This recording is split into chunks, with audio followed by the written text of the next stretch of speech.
അപ്പോൾ നമ്മൾ 2 ആഴ്ച മുമ്പ് വീഡിയോ ചെയ്തിരുന്നു. ഇപ്പോൾ നമ്മുടെ പാവലും കുക്കുംബറും ഇടവിള ചെയ്ത പാവലും കുക്കുംബറും കാ പിടിച്ച് തുടങ്ങിയിട്ടുണ്ട്. വിളവെടുക്കാൻ സമയമായിട്ട് നിൽക്കുകയാണ്.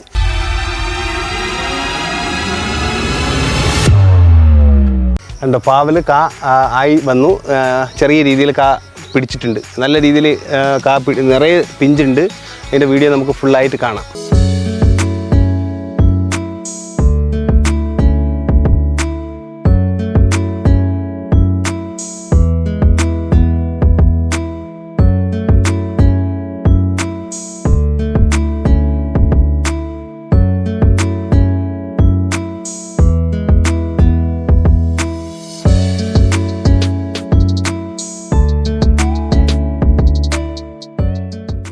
കുക്കുംബർ ഞാൻ നേരത്തെ വിളവെടുത്തിട്ടുണ്ടായിരുന്നു കേട്ടോ. കുക്കുംബർ അന്ന് നമ്മൾ നേരത്തെ വീഡിയോ ചെയ്യുന്ന സമയത്ത് തന്നെ ശരിക്കും ഉണ്ടായിരുന്നു കായ്. ഇപ്പോഴതായി വീണ്ടും നല്ലതുപോലെ പിടിക്കുന്നുണ്ട്. നല്ല വലിപ്പത്തിലുള്ള കുക്കുംബർ നമുക്ക് കണ്ടോ, നല്ല സൂപ്പറായിട്ടുള്ള കുക്കുംബർ ഉണ്ട്, കിട്ടുന്നുണ്ട്. ഇതിൻ്റെ അകത്തുനിന്ന് നല്ല രീതിയിൽ കുക്കുംബർ ഞാൻ കുറേ വിളവെടുത്തു. ഇപ്പോഴും നല്ല രീതിയിൽ ഉണ്ട് സാധനം. ഞാൻ ഡെയിലി തന്നെ നമുക്ക് കുക്കുംബർ പറിക്കാൻ പറ്റുന്നുണ്ട്. എല്ലാ ദിവസവും ഓരോ ദിവസവും നമുക്ക് കുക്കുംബർ പറിക്കാൻ പറ്റുന്നുണ്ട്. പാവയ്ക്ക ഈ ചെറിയ രീതിയിൽ വിളവെടുത്തതേ ഉള്ളൂ. ഇനിയിപ്പം എനിക്ക് മിക്കവാറും ഇന്ന് കഴിഞ്ഞാൽ നാളെ ഒരു ദിവസം ഗ്യാപ്പിട്ട് നല്ല രീതിയിൽ വിളവ് ലഭിക്കുമെന്നുള്ളൊരു പ്രതീക്ഷയുണ്ട്. നല്ല രീതിയിൽ എന്തായാലും പാവയ്ക്കയും കായ്ച്ചിട്ടുണ്ട്. അപ്പോൾ രണ്ടും കൂടെ ഇടവിളയായിട്ട് ചെയ്തതുകൊണ്ട് നമുക്ക് നല്ല ഒരു വരുമാനം ഇതിൽ നിന്ന് നമ്മൾ പ്രതീക്ഷിക്കുന്നുണ്ട്. അങ്ങനെ ഒരു കിട്ടുമെന്നുള്ളൊരു വിശ്വാസം നമുക്കുണ്ട്.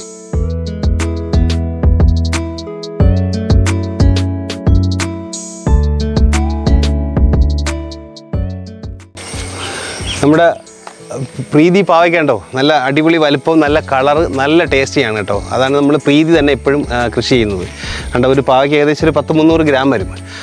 നമുക്ക് നല്ല വെയിറ്റ് കിട്ടുന്ന ഇനമാണ് പ്രീതി. അതുപോലെ തന്നെ ചെറിയ കായ്ച്ചയുടെ ശല്യമൊക്കെ ഇതിൻ്റെ അകത്തുണ്ട്. ഞാൻ കായ്ച്ച കെണി അതുപോലെ തുളസിക്കണിയൊക്കെ കൊടുത്തിട്ടുണ്ടെങ്കിലും കായ്ച്ച ശല്യമൊക്കെ ചെറിയ രീതിയിലുണ്ട്. ഇപ്പോഴത്തെ ക്ലൈമറ്റ് നമുക്ക് നല്ല രീതിയിൽ നല്ല വെയിലുണ്ട്, അതുപോലെ ചെറിയ മഴയൊക്കെ ഉണ്ട്. അപ്പോൾ കാലാവസ്ഥയും നമുക്ക് അനുകൂലമായിട്ടാണ് നിൽക്കുന്നത്. അപ്പോൾ പാവയ്ക്കയിൽ നിന്നും നമ്മൾ നല്ല രീതിയിലുള്ളൊരു വരുമാനം പ്രതീക്ഷിക്കുന്നുണ്ട്. അങ്ങനെ ഒരു വിളവ് കിട്ടുമെന്നുള്ളൊരു വിശ്വാസം നമുക്കുണ്ട്.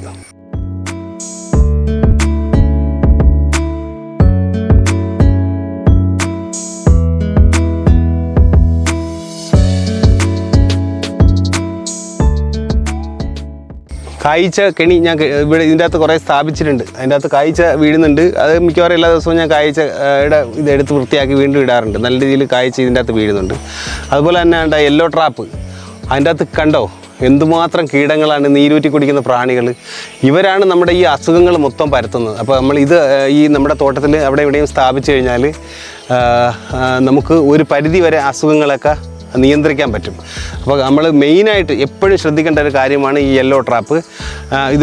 ഇത്രയും സ്ഥലത്ത് ഒരു 3-4 ഞാൻ കിട്ടിയിട്ടുണ്ട്. പക്ഷേ കണ്ടോ, എന്തുമാത്രം കീടങ്ങൾ ഇതിൻ്റെ അകത്തുണ്ടെന്നറിയാമോ. അസുഖങ്ങളെ നിയന്ത്രിക്കാൻ ഏറ്റവും ബെറ്റർ മാർഗ്ഗമാണ് ഇങ്ങനെ ഈ യെല്ലോ ട്രാപ്പ് സ്ഥാപിക്കുന്നത്.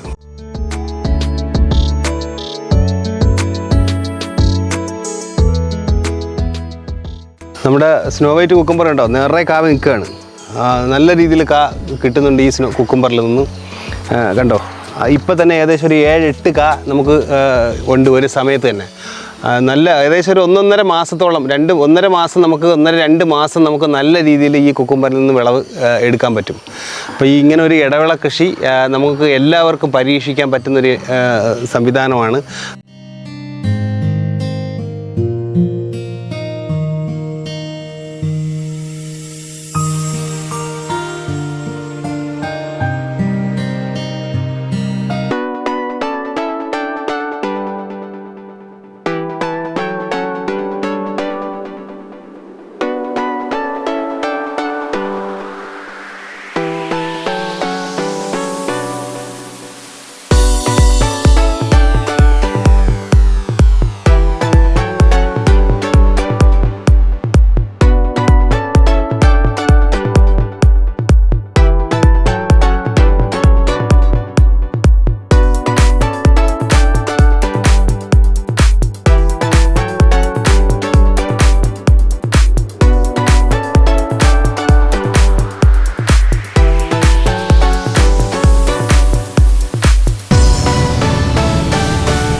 വിളവെടുക്കുന്നതുകൊണ്ട് ഇന്ന് കുറച്ചാണ് കിട്ടിയിട്ടുള്ളത്.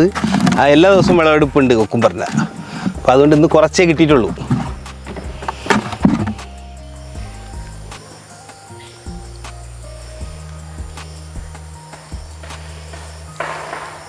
കാർഷികപരമായ വീഡിയോകൾ നിങ്ങൾക്ക് ലഭിക്കുന്നതിന് വേണ്ടി എൻ്റെ ഈ ചാനൽ നിങ്ങൾ സബ്സ്ക്രൈബ് ചെയ്യുക.